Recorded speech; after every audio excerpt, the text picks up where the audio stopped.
and diminishing and, finishing all the opportunities for the men, leading to broken homes, leading to the same scourge that is now fodder for media and content creators, that we have an explosion of single mothers. Nobody wants to identify the real source of these problems.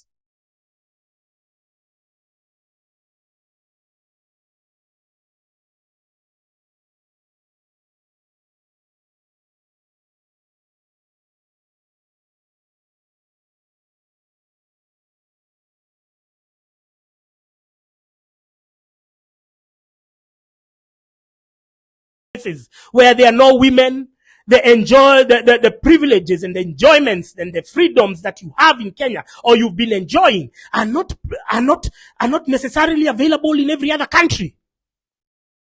That you can buy your own car, you can live in your own apartment. There are other places where those things are not common. Those things are not even possible. There are places where you go where, if you just need to look at the index of the countries which have been banned by UAE from people getting visas on arrival or applying for visas online. You just need to look. You'll see Uganda, you'll see Rwanda, you'll see Burundi. They won't tell you officially, but the real reason is that women have been running away to that country in pursuit of greener pastures, and end up settling for jobs like prostitution and whatnot. We don't want Kenyan women to head that way. Of course, there are these people in the pinnacle in the apex of the political establishment. They love that they have money and they can get any woman that they want. And then they send other women to come and antagonize their fellow women, pretending that they are doing any better. But we know what is happening behind the scenes. And we don't want our country to go to sleep in that direction. So this fight is not for me. It's for everyone. Shared prosperity. Empowered women is an empowered economy. They have come and depreciated and diminished any opportunity for anyone to make money. And that acts, while it is targeting X number of people, it is also targeting our women in equal measure. The women who fought for and who clamored for women empowerment, once they got to the positions that they wanted, they forgot that they had a whole gender they had carried on their backs. The ones who fought for the new constitution, which included now positions like women rep, to be able to see that the judiciary top 3 is women, they no longer champion for your needs and for your collective aspirations.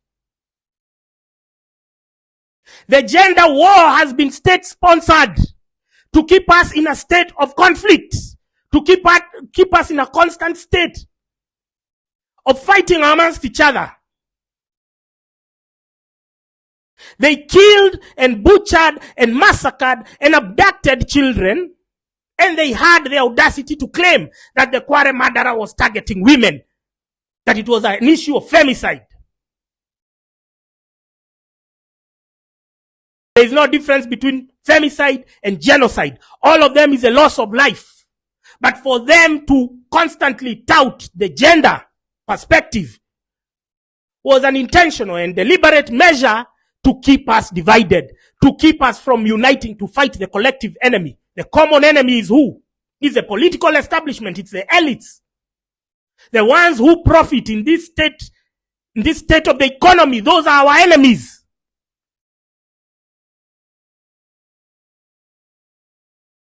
We find ourselves in such circumstances, not because we wanted, but because we have allowed it.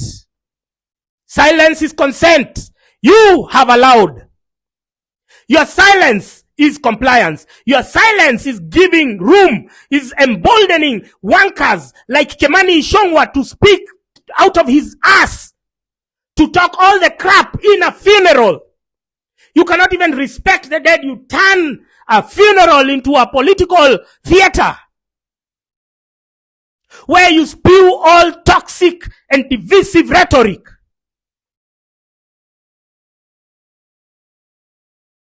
And then you've staged, there's live TV, and then there's all these propagandists who chop. Idiots like Motembei TV. They chop all that. They chop the most volatile. They make it viral so that we can continue getting aggravated. We can continue living on the edge. We can stay in a constant state of anxiety because they feed off our negative energy. They feed off our conflict. They feed off our our divisions. They feed off them. They enjoy it. They sit back when they go back to their 5-star hotels and they are thinking, ulionaje, wale watu niliwadunga that it gives them a sugar rush. But you have enabled it. You are a co-conspirator. You have facilitated the economic ruin that we are undergoing. You have created all these political animals. The question is, are you ready? The question is, will you turn up? The question is, will you continue buying fear?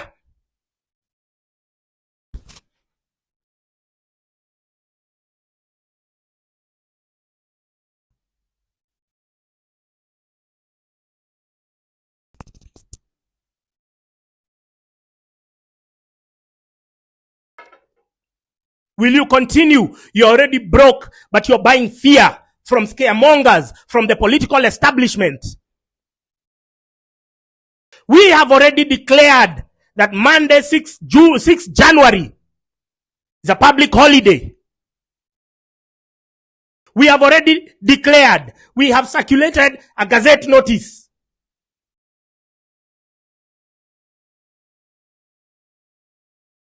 So if you think you're smart enough that you're going to take your children to school, be my guest.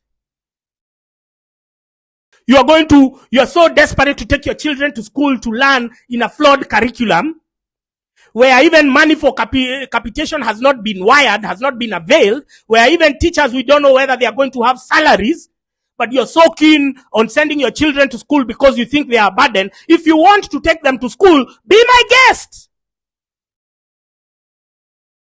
If you want to open your business, you have seen in today's nation, they are saying Maina Jenga, he's a dog of war. Maina Jenga has been running matatu cartels, has been running the goons, has been cited, mentioned adversely in the ICC reports because of his perpetrating of genocide. He has been brought specifically to loot, to vandalize your businesses. Now, if with that glaring evidence, you can see the evidence on your table. You can see the newspaper. They are saying that Maina Jenga has been co-opted into the government. If you have seen all of that, my friends, and you say and you elect, I am going to open my shop. I am going to open my hardware. I am going to open my supermarket. If you have seen all of that and you elect to do it, please, I have kept on repeating, do not come to blackmail us. Do not come to blame protesters. Open tomorrow so that people can stock up whatever they want. Because from Monday, we are reclaiming our country. From Monday, we are taking back what's ours. From Monday, we are putting politicians in their place. And it's an indefinite period. We don't know for how long. But we are asking you, if you don't have the common sense, you will still close your shop either way once the goons show up. So you might as well close it from the beginning. But you won't hold us hostage. That when we ask for you to close your stores, you won't close. You're coming to blackmail us. But just 3 years ago, 4 years ago, there was a COVID lockdown. A president stands there and says, you're going to close your business. You're going to do what? You're going to stay in the house. And that time you complied. That time you survived. But somehow you think you won't survive this time round. Give us a break with your double standards, you business people. You're disgusting. If we see you pushing those narratives, you're going to tell us how you survived when we had a COVID lockdown. when all shops were closed, when everything was, movement was halted. You're going to tell us if you died. But we will not be held back by your pursuit for money. You make money all the time, but we call for a sacrifice because you should be responsible corporate citizens, however big or small your outfit is. You should understand that these are your clients, these are your potential customers. They are saying they don't like the trajectory that the economy is taking.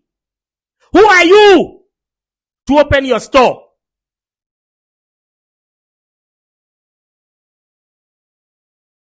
With your collaboration, we can end this faster. With your participation, we could end this in 1 day, in 2 days, in 3 days. With your constant, back and forth, trying to hog the limelight from the actual victims, from the actual abductees, from the cause, by hosting your own parallel pressers, claiming that we are affecting your businesses. How entitled are you that your customers have elected to protest for good governance? But you're telling your customers, stop protesting, come and buy from my store. Come and buy my shit from my store. How entitled are you? How insensitive would you be? How aloof? How out of touch? How disconnected are you with the plight of your very customers when you open your mouth to say that kind of damn shit? We are your clients. We give you business. We are boarding your matatus. You make money from us. We have said that the state of the economy is worrying. Our current state of our human rights index is depreciating, is deteriorating by the day. We are seeing suspicious deaths. We have seen Roslyn Odede, the chairperson of Kenya National Human Rights Commission. She has died. We are being emotionally blackmailed. We are being guilt-tripped here. Ahmed Nasir has just done a silly tweet just targeting me, saying that, you're being insensitive. Let me tell you, when the Chief of General Staff, Francis Ogola, when he had an accident, we started saying that this is foul play. This is foul play. Why? Because if you had checked the utterances, you don't need to go far, you just needed to Google. You check the utterances of Aden Duale when they won the elections in 2022. He had said, we are going to come for Francis Ogola. We are going to go for him. He said it.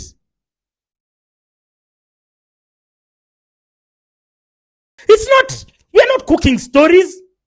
Our memory is just fresh. And I told you, we refuse to unsee glaring evidence. If the evidence has brought itself there, why would I unsee it? Why would I pretend that it doesn't exist? So if Aden Duale said that with his own mouth that they are going to kill Chief of General Staff Francis Ogola, who am I to dispute him? Who am I to doubt him? Who am I to underestimate him? And at the time that Ogola died, Aden Duale was the Minister of Defense. He was directly in charge of that docket. And 2 years earlier, it's even less than 2 years, 2 years earlier, he had declared that we are going to finish Chief of General Staff Ogola. Now, with that kind of glaring evidence, why would I tweet, rest in peace, it was an accident? I'm not a stupid idiot. I'm like, this is murder. This is premeditated. We have the evidence. We have the utterances. Why would I say, oh, sorry, may he rest in peace? Let God's will be done. Let God's will be done. No! That was an assassination. And the evidence was on the table.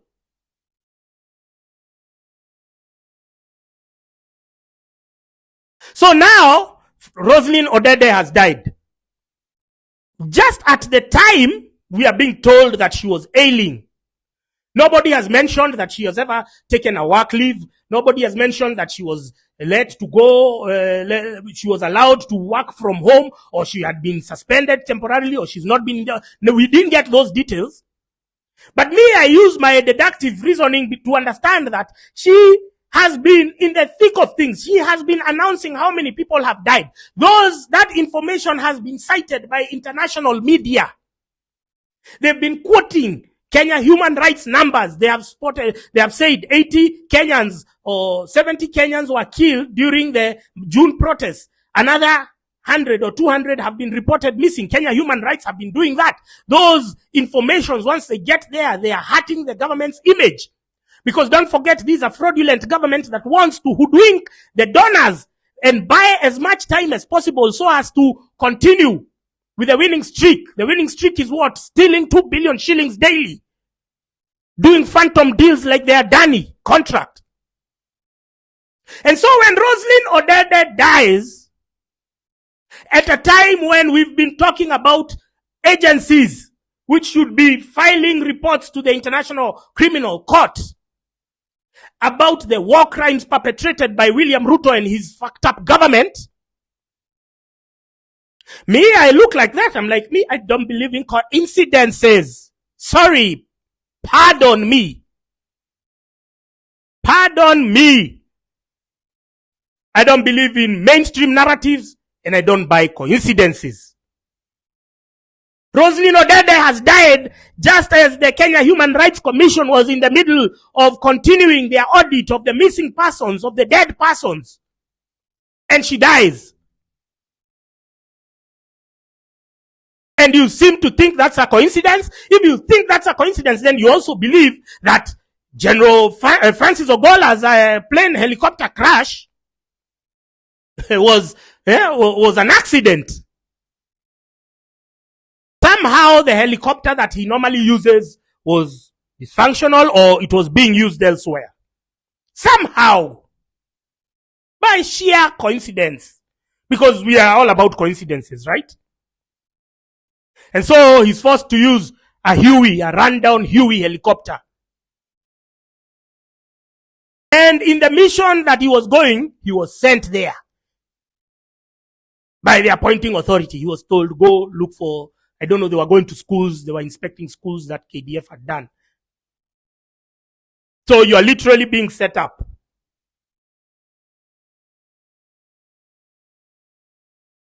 So we don't believe in coincidences. I don't believe in coincidences. If you believe in coincidences, then that's your fucking shit. Myself? No. No.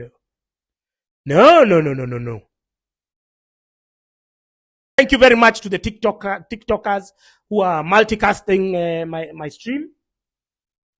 I think somebody had told me you can use TikTok Studio, you can use OB Studio, you can use this live feed on your account, and we can multicast this stream for even your followers. So thank you for all who are doing that. I've been collaborating with you. Thank you for everyone who is DMing me. I got a very funny DM that there is this car, KCG089A. It's a Pro Box. It's a white Pro Box which has been registered to Catherine Kalaju. That's the car that abducted Billy Mwangi. Catherine Kalaju and her husband are based in Maua in Meru County. Now, the Maua area, the Meru region is prominently featuring in, when it comes to oppression, being the face of brutality and oppression of not just this government, but many governments. When they want, it's like almost Meru people have, and I don't mean all, because even Ruto stood up and said that Meru people follow orders to the letter. If you want to have somebody to do something for you, get a Meru person around you. Ruto said it. The problem with you people is you don't take mental notes of these off-the-cuff comments, because that's where the juice is. That's where the evidence is.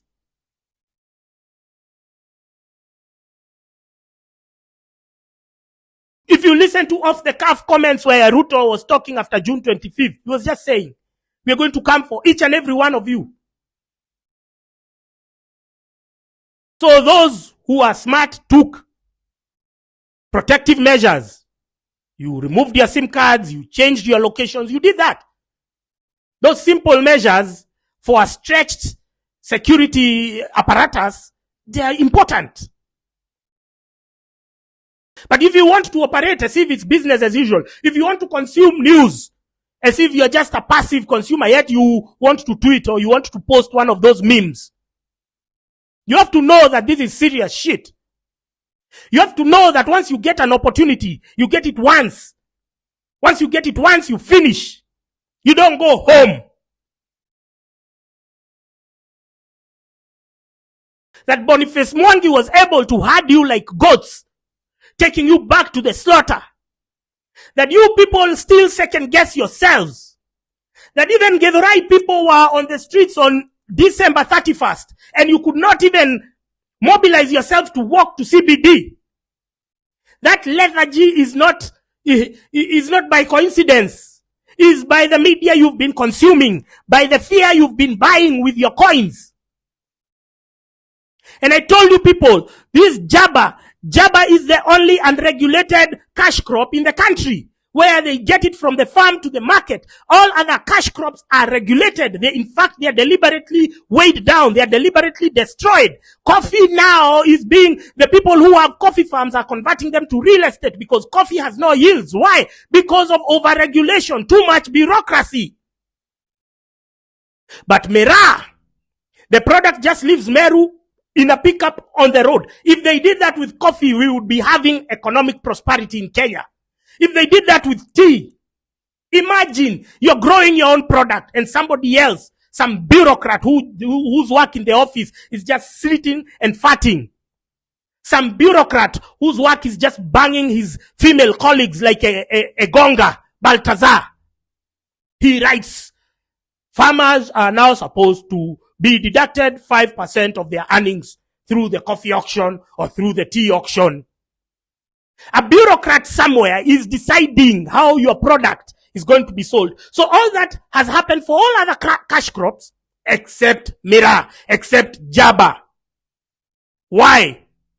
Because they realize it's a stimulant, and a stimulant which afterwards keeps people docile, keeps people dumb, makes the youth inept, dumbs you down. And then in your Jabba bases where you are chewing that shit, you start now talking, listening. Unaonaje tusiende maandamano? Tusiende. Unajua ukienda maandamano utakula nini? Wewe unakula nini mwenye hujaenda maandamano saa hii? Uko na kitu ya kukula? Who has told you that going for maandamano will hurt what you are eating? You see, these are narratives which have been coined from somewhere, and you're consuming them.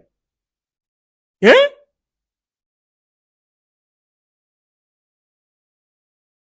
You're consuming them like an idiot. I am telling you, this whole Jabba operation started in the mid to the late 2000s. Previously, Mera and Jabba people they were outcasts.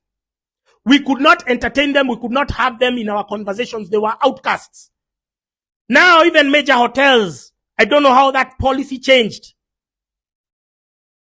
There's a club called K1. K1 was a premium house. Suddenly we start seeing, suddenly people can go and eat Jabba over there. Oh, there's reggae night. People can eat Jabba. But it was one of those class harmful drugs that we could not tolerate. They were acceptable, yes, in the public, but people who used to eat Jabba and Mera were outcasts. How they became mainstream, I don't know. But during the same period, we have seen a lot of enforcement and crackdown on alcohol. Because of what? Because in the bars is where people have a lot of political conversation, unhinged. In the bars is where people mobilize. In the bars is where people get enlightenment. So there was a systematic crackdown on alcohol, on bars. But then the Jabba bases, all of them, as all other facets and components of the economy were collapsing, Jabba bases were expanding in the estates, in the neighborhoods.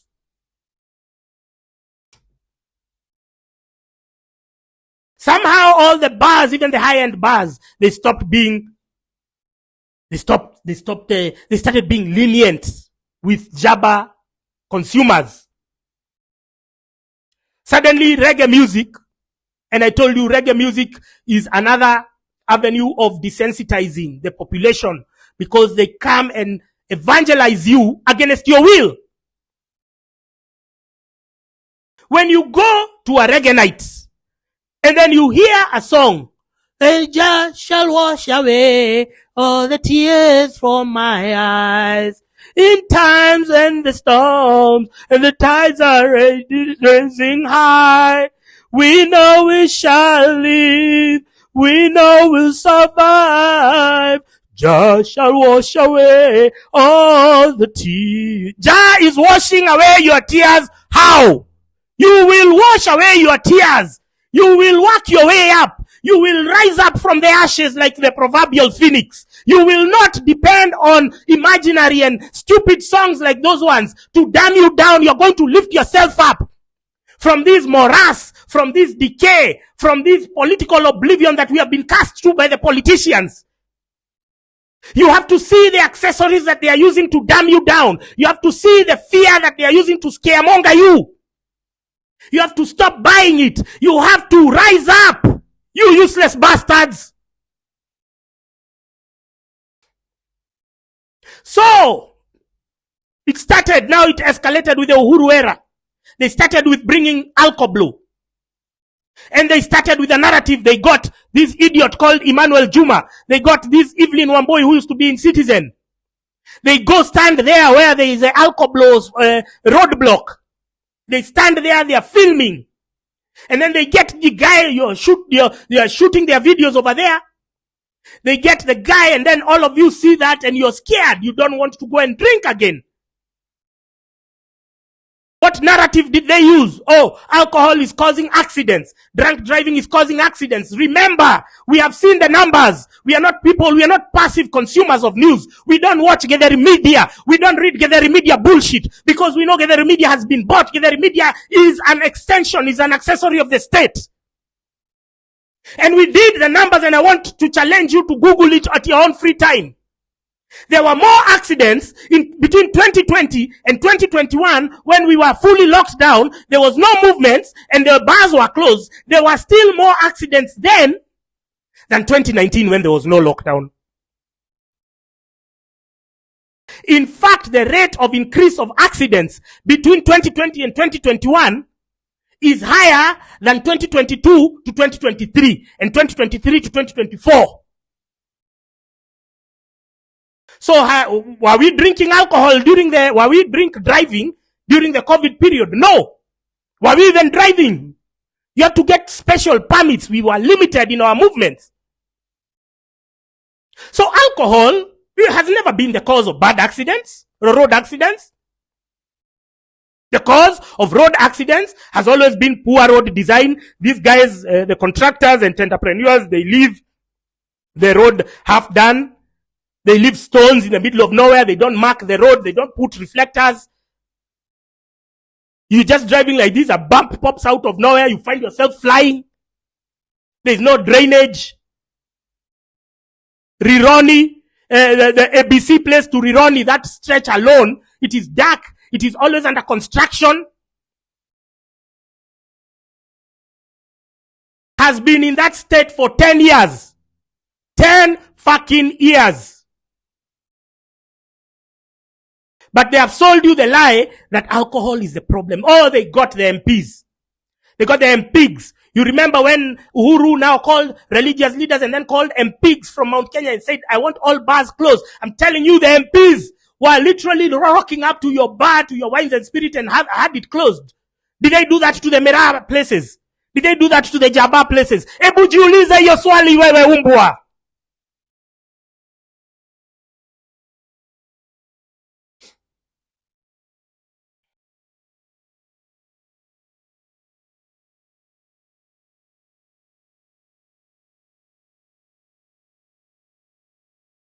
Jiulize swali hilo.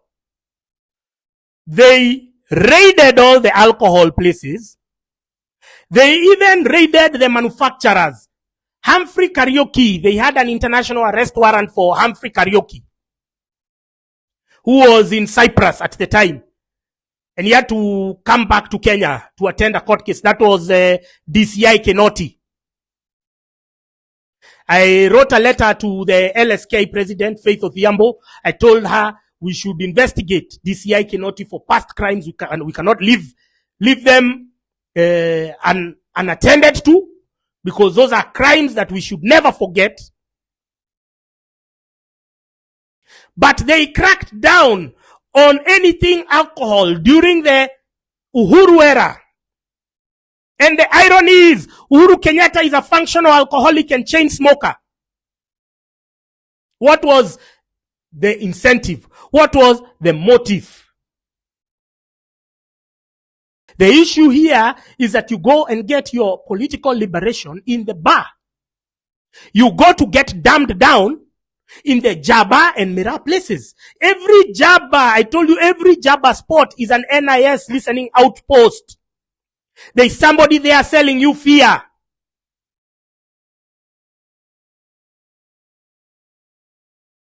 Kuna mtu hapo amewekwa. His work is to de-escalate. Once aniona mamioto zimepanda, their work is to de-escalate.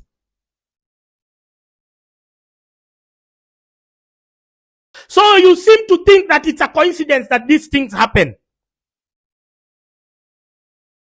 You seem to think that Mera is such a successful product and has not been regulated because of X, Y, and Z. It has no significant value to the economy, unlike coffee, which earns us foreign exchange, unlike tea, unlike horticulture, unlike pyrethrum. Even sugar, all those products weighed down through bureaucracy, through policy. But one product is left because it's targeting the youth and it is dumbing you down. Once you're getting intoxicated, because they know the process is a long period. You can even take 9 hours as you're chewing that shit. During those 9 hours, you have to be fed with information. Now there is somebody planted in your Jaba base to conduct the social engineering that they do, to infect your cerebrum with propaganda, state-sponsored propaganda.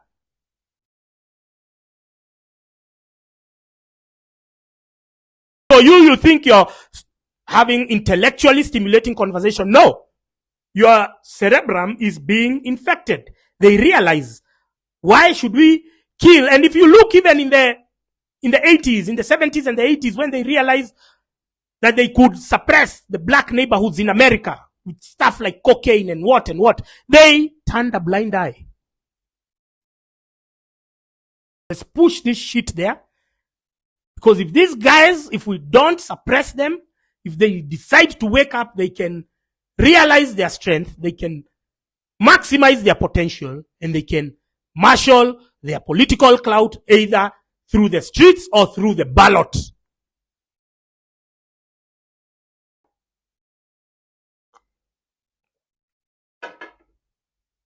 Am I making sense? Am I making sense to you wherever you are? It's a Saturday evening. Are we making any progress? Are you understanding how our oppression has been birthed, has been nurtured? It has not been an overnight process. Started during the late years of Kibaki, and from Uhuru era, it was escalated.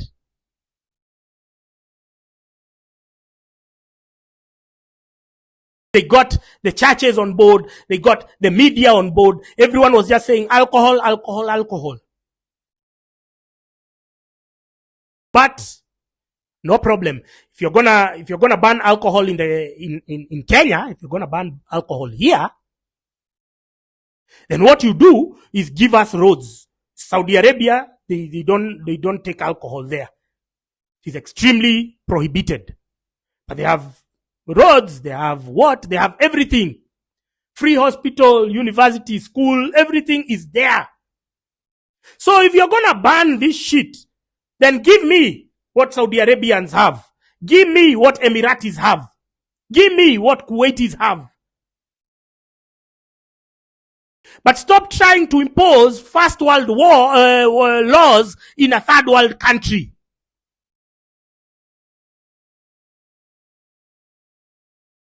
So before you get onboarded in a government narrative, always ask yourself questions. Because these things I told you, they are planned on a desktop by David D. and Itumbi. They sit down and then they know who to send to speak what they want. And at some point, there's no even financial benefit. They're just doing it for the thrill of it. It's almost like Boniface Mwangi and these sellouts. And the Julius Kamaus and the Hussein Halis and the Hanifas. The money may be comfortable for them now, but it's not commensurate to the damage that they are inflicting. It is not. So Boniface Mwangi is only being a traitor because of the thrill of it. Because he knows he's incompetent, and in a level playing field where he's put amongst other competent people, he cannot thrive in a merit-oriented environment.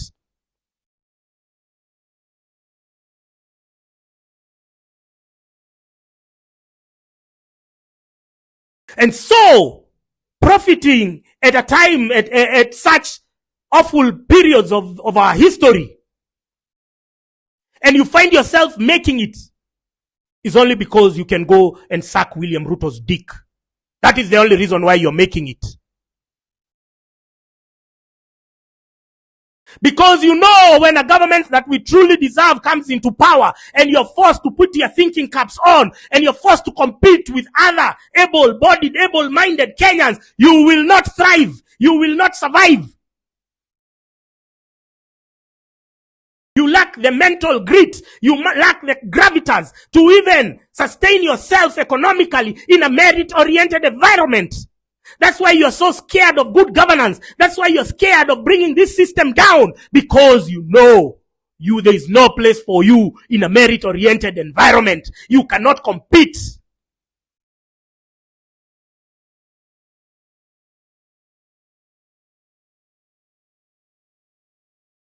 You cannot make it in a merit-oriented environment. That's why defending William Ruto is such a beautiful prospect for you.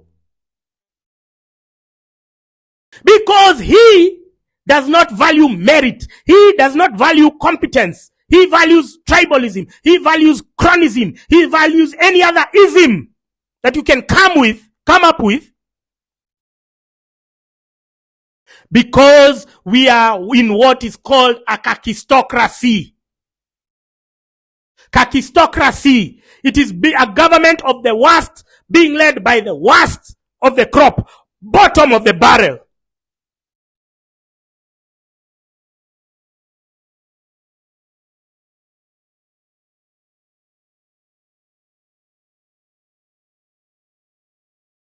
Boniface Mwangi.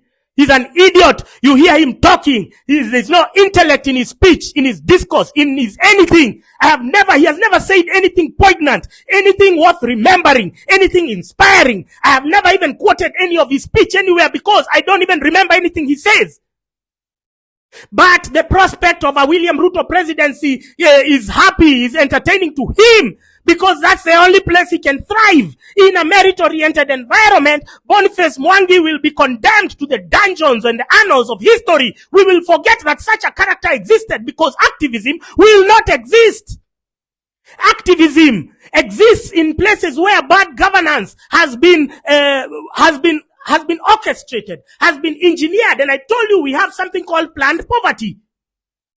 And so they create a semblance of democracy by propping up these characters, these clowns who are masquerading as activists, who we are even telling them that we don't want you to come on Monday. They are still insisting we are going to come. Why do you want to come if not to ruin the protest, if not to divert attention from our protest, from the cause, from Quebec Bull, from the abductees? Why the fuck do you want to come?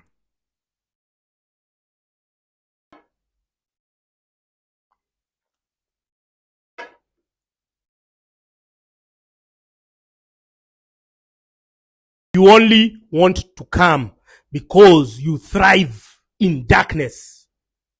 You only want to come because activism is not a career. Activism has no form. You know, activism is only thrives when there is bad governance. Once good governance comes, then there will be no use for you idiots. There will be no use for Okiya Omtatah. Okiya Omtatah has made a career for going to court to challenge government high-handedness, government excesses, government largesse. If good governance exists, if we have a government for the people, by the people, do we need Okiya Omtatah to go to court? If we have a people who follow the law, who follow the constitution, who embark on public participation, who create the democratic space and economic environment for everyone to thrive, if we have shared prosperity, do we need Okiya Omtatah? So why are you foisting him? Why are you foisting a character who has made a career from purporting to solve man-made problems? Why? It's not like Okiya Omtatah is an inventor. It's not like he's an innovator. It's not like all these fucking activists are innovators or inventors. But they exploit a loophole. The loophole is left. They are allowed to file those constitutional petitions challenging the government, emerging as heroes. Why don't you see it? Why don't you see it as a broader script? So that when the government needs to activate them, when the government needs to tell them, no, go and infiltrate that protest, go and bring us Quebec Bull, we want him alive so that we can go and skin him dead. Why don't you see it as a broader scheme by the government to suppress the movement, to suppress the protest? What happened in June 25th? Boniface Mwangi was able to commandeer all of you like a bunch of livestock to leave CBD, and it was done under the guise of that you're going for your safety. Staying in town will lead to I don't know what. And you went to your homes, and that's where you were being set up. Why don't you see it that Boniface Mwangi was in coordination with the security agencies who came to hunt you in your estates, in your homes? Why don't you see it that he was on the table when they were planning to switch off Safaricom so that you can be slaughtered, you can be butchered, and your bodies can be thrown in Quarry Dam site? Why don't you see it that way? Why must you see these people, your oppressors, the accessories of your oppression? Why must you see them as your liberators? They have been doing activism for 15 years. We know solid gains with nothing tangible to show us.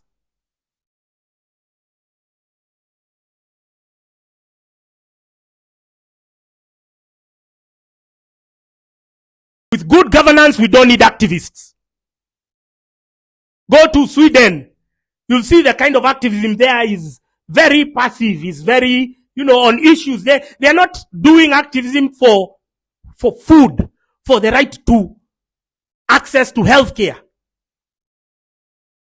Us, we are there. We are at the lowest.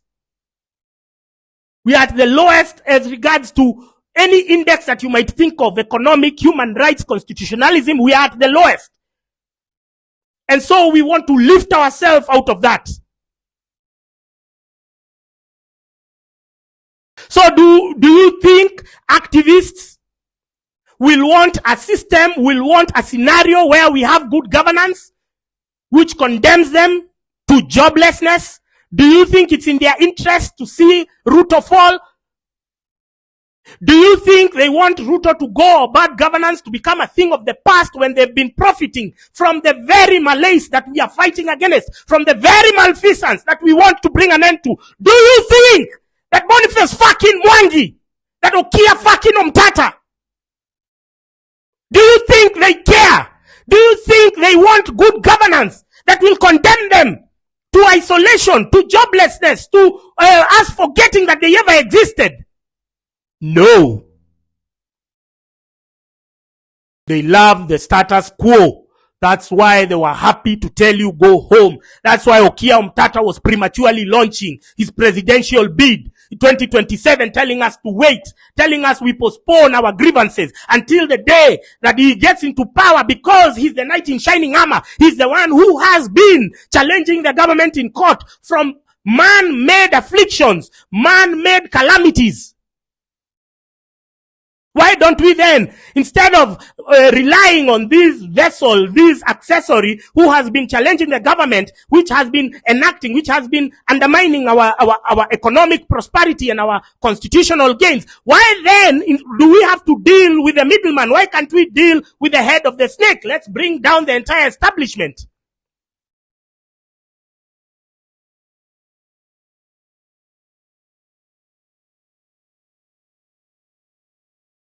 It's been one hell of a journey. It's been one hell of a journey for us to get here. I wouldn't do this. I wouldn't sacrifice my life, my freedoms, if I didn't see any progress. Every day I see people trying to liberate themselves. I do understand, I do painfully acknowledge that the social experiments and the psyops that are deployed are on the next level. But I do appreciate the few of you who struggle to outlearn, to outgrow, to unlearn all this bullshit. I really appreciate. And so when we say that January 6th, no shop will be open, no business will be open, nobody will go to work, nobody will go to school, we are doing it in your interest. We have no interest to undermine your work. We have no interest to undermine your business. We have no interest to undermine your pursuit for education. But we have come to a point where all of that doesn't matter.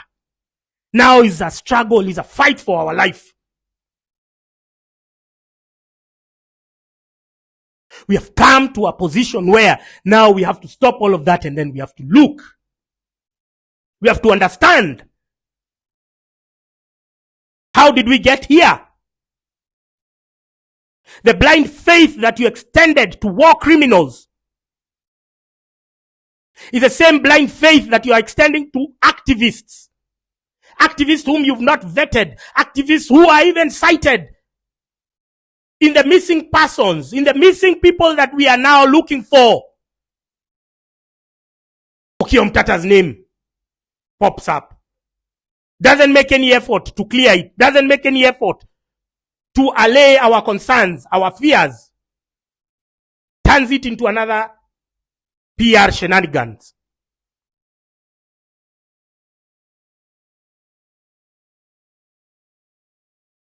So with the possibility, sorry, first of all.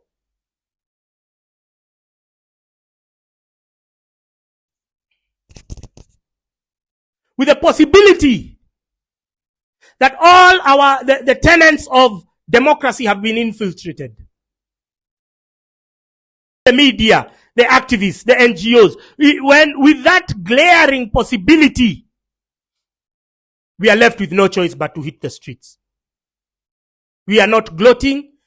We are not saying that it is possible. We are not saying that it's easy, but it has to be attempted. It has to be tried, and it has to be done. And the sooner that you understand that you have to sacrifice for your future, the better it will be for all of us.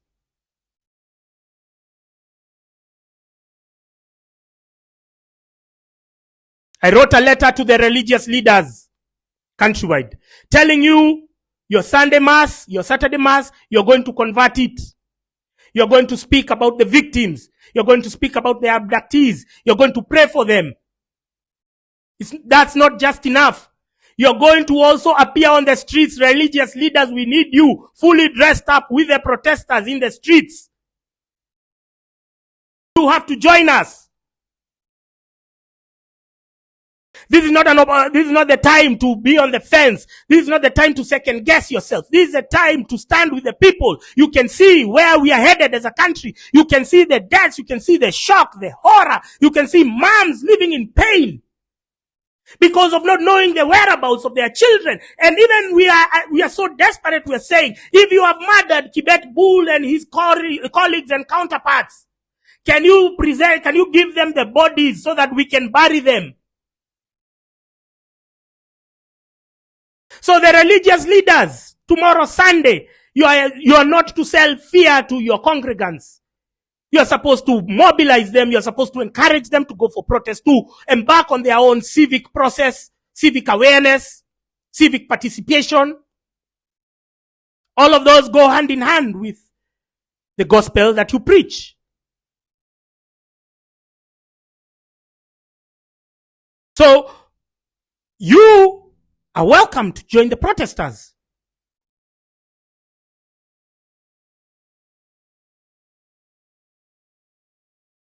As the mothers are going to pray for the departed souls, as the mothers are going to pray for the abductees to be returned safely to their families, you will be there praying also for the missing people whom we have not conducted burials for the people whose bodies are lying in different mortuaries around the country, whose families are still in anguish. They're trying to trace them. Religious leaders, there is no better time to rise to the occasion than now. The prosperity of your congregation is your prosperity. The continued disenfranchisement of your congregation poses an existential threat to the church. So it's in your best interest to be on the streets. From Monday, 6 January,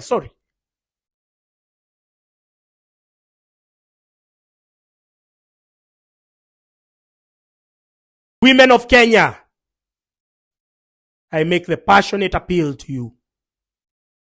On behalf of the mothers of the abductees, on behalf of the mothers of the missing persons, on behalf of the mothers of the victims who are murdered, cold-blooded by the policemen deployed by William Ruto. Mothers of Kenya, I want you to put yourselves in the shoes of those mothers, of your fellow mothers, and know that it cannot be business as usual.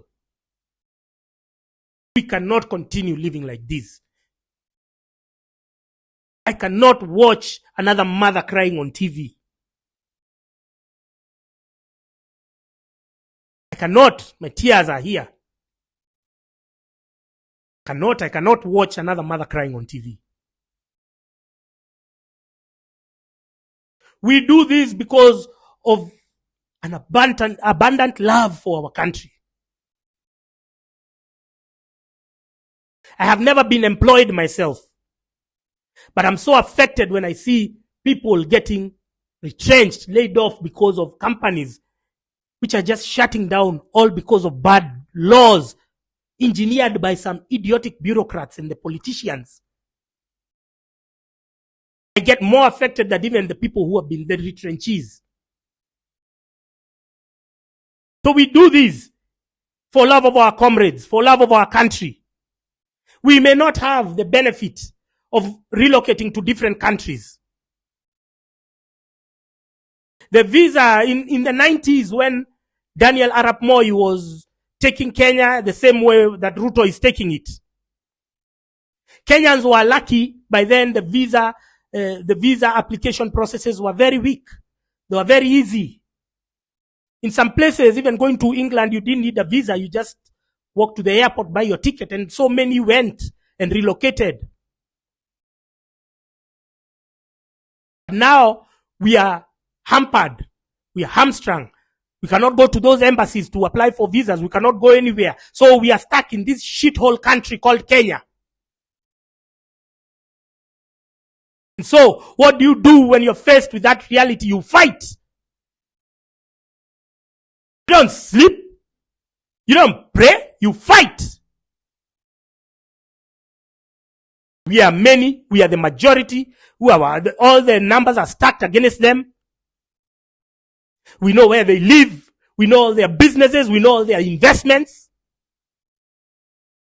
Why would you stay at home?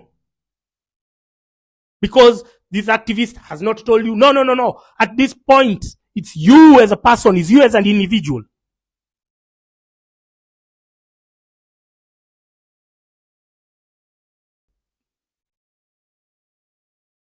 How has bad governance affected you? How has William Ruto's government affected you? How has it hampered your day-to-day activities? Once you answer that question, you know you need to be in the streets. You don't have to wait that, Boniface Mwangi has not tweeted, Okia Mtata has not said anything. It is their presence that comes to hemorrhage attention and resources from the genuine cause, from the victims. And they do it without any honor or shame.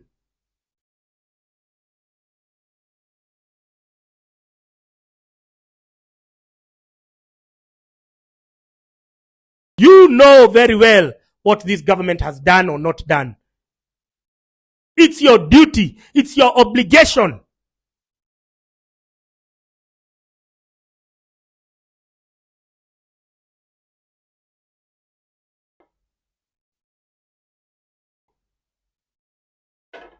I saw this idiot called Kimani Ichung'wah talking about me at the funeral they were yesterday, saying that I am hiding, pretending that I have been abducted. No, I am hiding, trying to evade abduction. Because how will I be of use to the movement if I'm dead? How will I be of use if I've been dumped in Mau Forest like Kibet Bull and his counterparts? Please do not use my example. Do not cite me in one of your narcissistic public rhetoric utterances. You useless piece of shit called Kimani Ichung'wah. Why are you speaking about me? Huh? Because you don't have examples to validate your treachery.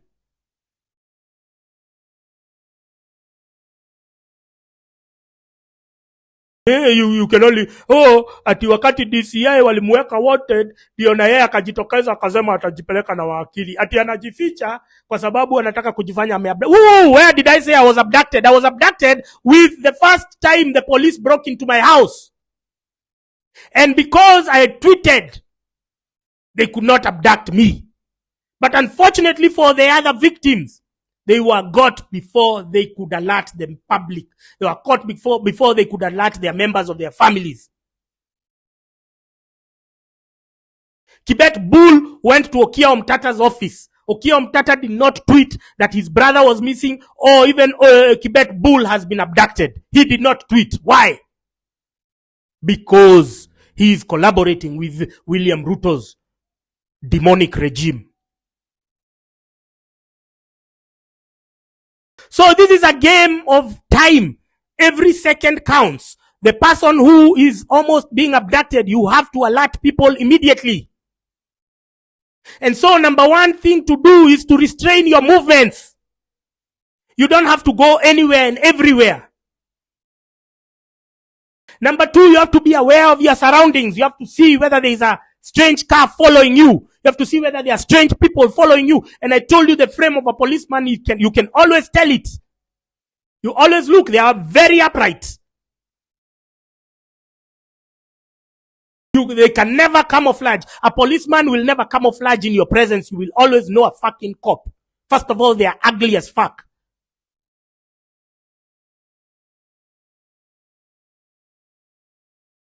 So you know your surroundings, understand your whatever. And then number two, simple tools. Get rid of your SIM card. You can move to a friend's or a relative's house.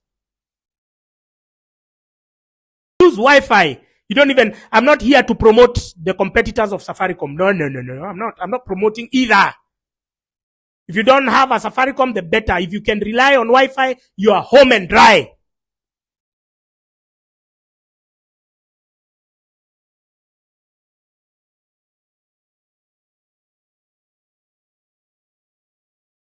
You don't have to use a SIM card. You don't have to have a SIM card on your phone.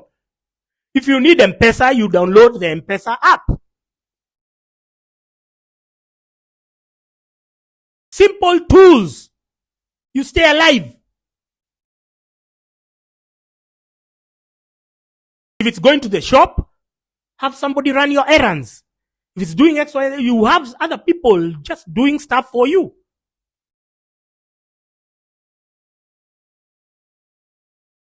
Don't have to go to the shop. If you can send a boda rider, go. I saw you guys trolling me that I'm being tracked using Glovo.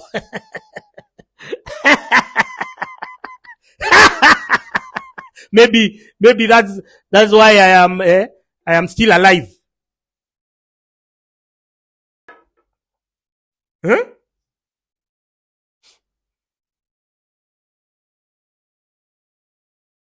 So, simple tips to stay alive.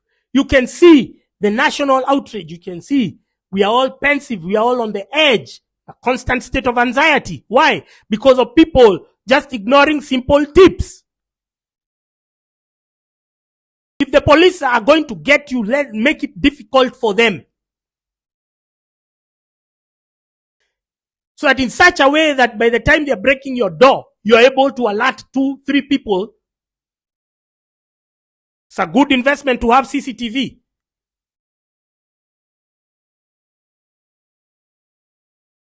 With backup, so that other people have access to it. So that if you see people with kofias coming to your house, you know, these are abductors. This is Abel Rotich and his bandwagon of thugs, his bandwagon of killers.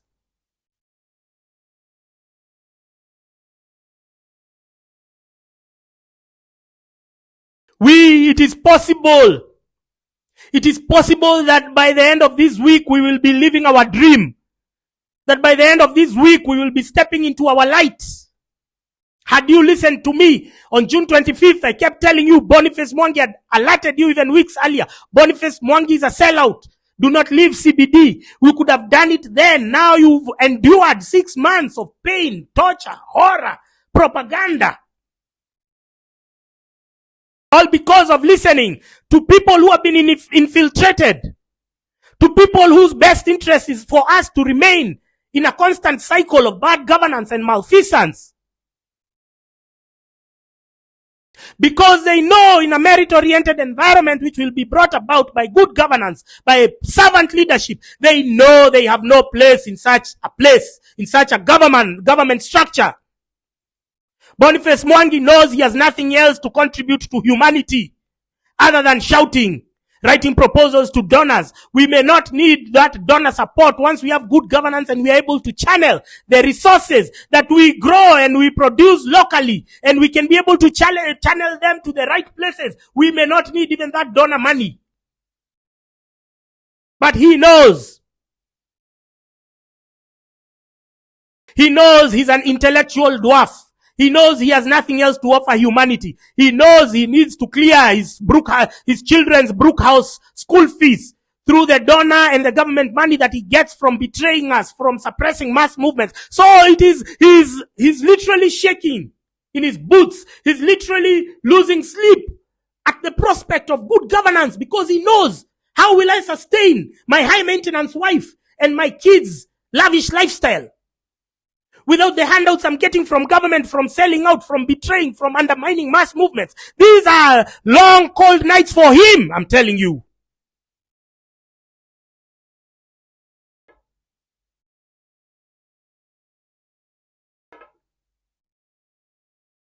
He's wondering, is this the end? Is it all of it? I've been an activist all my life. I don't know how to do anything else. He claims that he sells land. But for him to sustain paying 7 million annually for school fees for his children in Brookhouse, you'd need to be selling land. You'd need to be like Tattoo City or somebody, one of those big barons who are, or Saiton. Even Saiton themselves are suffering. They're on the brink, on the precipice of bankruptcy, if they are not already there. He's telling you he sells plots for sale. How many people sell plots for sale? Can they afford to take their children to Brookhouse? You seem to imagine that he can get money from selling land. That's rubbish. Don't be fed with cock and bull stories. Do the numbers. Numbers don't lie. He's shaking in his boots. Because good governance threatens cartels, threatens oligarchs, threatens the elites. And the elites are not only in one sphere. Even we have elites in the activism and NGO world. People who are now, they are very silent. Their silence is deafening. As we're speaking about removing Ruto, as we're speaking about protesting, they are silent because they know, they are afraid that their sources of revenue, their income streams are going to be disrupted by good governance. So you knowing that these are profiteers, you knowing that these are the equivalent of mercenaries. You know, mercenaries, they profit from war. They profit from conflict. Because they sell weapons, they sell what? They profit from that environment. So, commercial activists are the equivalent of mercenaries. Because they profit from atrocities. They profit from bad governance. You knowing that, why would you go and place yourself with them? Why would you go in a circle and you start singing those shitty songs with them? Why? You knowing that, why would you go to eat miraa in a base? Why can't you eat that miraa in your fucking house? If you must indulge in your addictions. Why? You're going to be spoon-fed. You're going to be breastfed with on a steady diet of government propaganda. Your cranium is going to be infected with pre-programmed lies so that you can go afterwards and regurgitate it to your friends and family. And you say, Jana tulikuwa tunaongea na wazee. You think you are not talking to wazee, you're talking to NIS.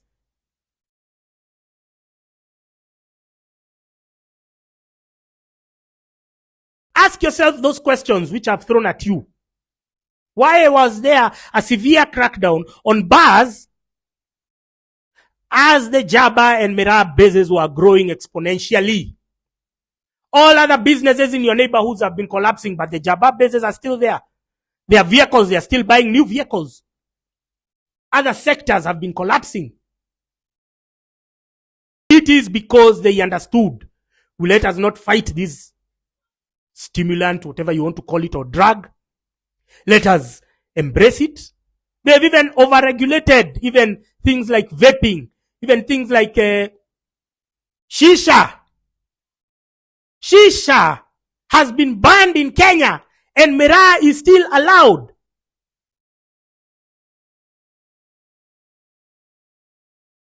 This thing that they put over here, the nicotine patch, was even banned, even it.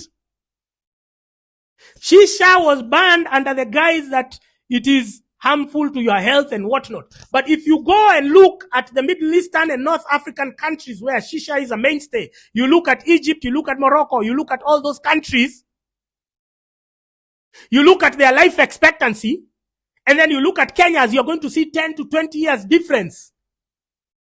We are on the range of 52, then they are from 60s to 70s. So is shisha really a problem? No. Why did they ban it? Because they want to, because they can. So that the young people can be moved from shisha to miraa, because they have controlled the miraa infrastructure from the plant to the source, to the market.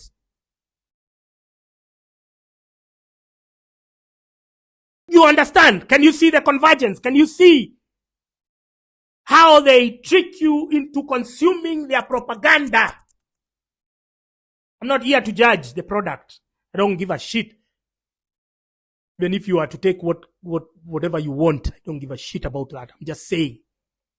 Why are some drugs allowed, given preferential treatment, and others are cracked down on? If not for the reasons that I have been giving you, and this is a study we have done. 1 in every 5 ghetto youths is an NIS informant. Every Jaba and Mirab base is an NIS listening and information digestion outpost. So you go there innocently, you've gone to eat your leaves. But you're there, you're being programmed, you're being fucked in the head by NIS. So they embarked on a big campaign against alcohol, knowing how much alcohol contributes to our revenue, to our taxes. Money that can be quantified. Mera, you cannot quantify its benefits to the economy because none of their money passes through conventional channels. But it is allowed to operate. Now, forget about the dynamics and the farmers. Let's talk about the socio experiment component and socio engineering component. It is allowed, it is given leeway, it is given all the space to thrive because of that very reason. And that is how they killed the June 25th movement. Why? Because they were able, they had infiltrated the Jaba bases a long time ago. You are in denial, you may not believe. You look at a place like Pipeline with a majority, 5,000 young people there living in squalor with sewage running outside, and they've been suppressed. They cannot even fight for good governance there. When we call for protest, the people of Pipeline Estate are the biggest letdowns. You ask why? It's because they have been surrounded by NIS outposts. They know you're going to eat your mirror as you watch your EPL, and they know every time you're being desensitized, you're being driven away from your purpose, you're being turned into zombies, you're being zombified.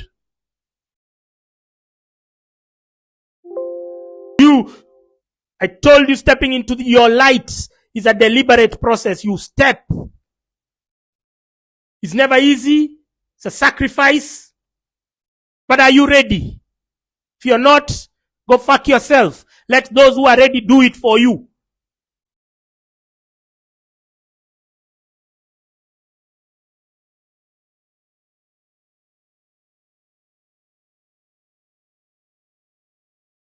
Where the country is headed to, it is unsustainable. It is unfeasible. We cannot continue like this for another day.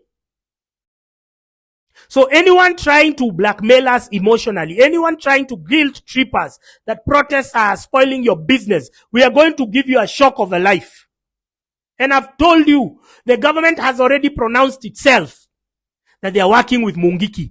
Mungiki, from historical occurrences, their work is, they are more focused on transport and they are more focused on business, going to collect illegal taxes. Now the government has admitted that yes, we are working with Maina Jenga. Yes, we are working with Mungiki.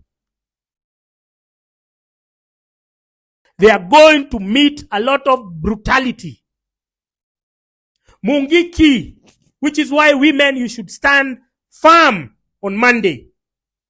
Mungiki, they don't like women wearing short skirts. They don't like women wearing trousers. They don't like women wearing hair, their hair without being covered.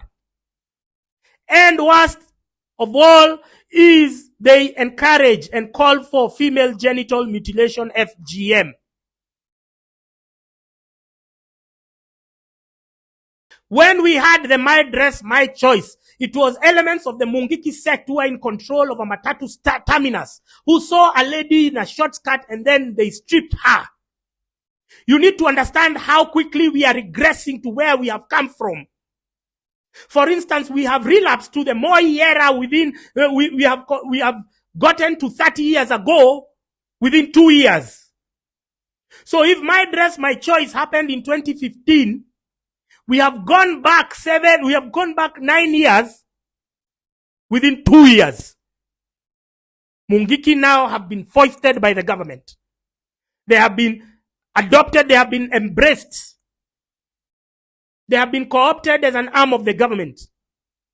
under the guise of fighting politicians, but in essence, it is to come and limit your freedoms, limit your capacity.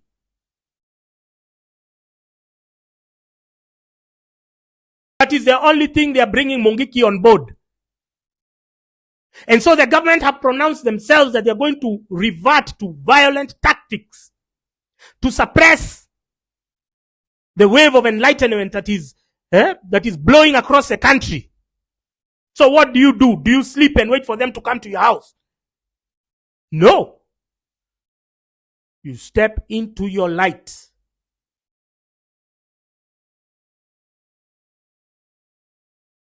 Don't wait for them. Don't wait for Mungiki to come for your businesses. Don't wait for Mungiki to come for your jobs. Don't wait for Mungiki to come for our women, barring them from wearing short skirts. Myself, if you don't have a short skirt, I cannot even look at you. Who is this who is telling you not to wear a short skirt? Who the fuck does he think he is? Me, if you don't have a short skirt, I don't even want to have relations or conversations with you.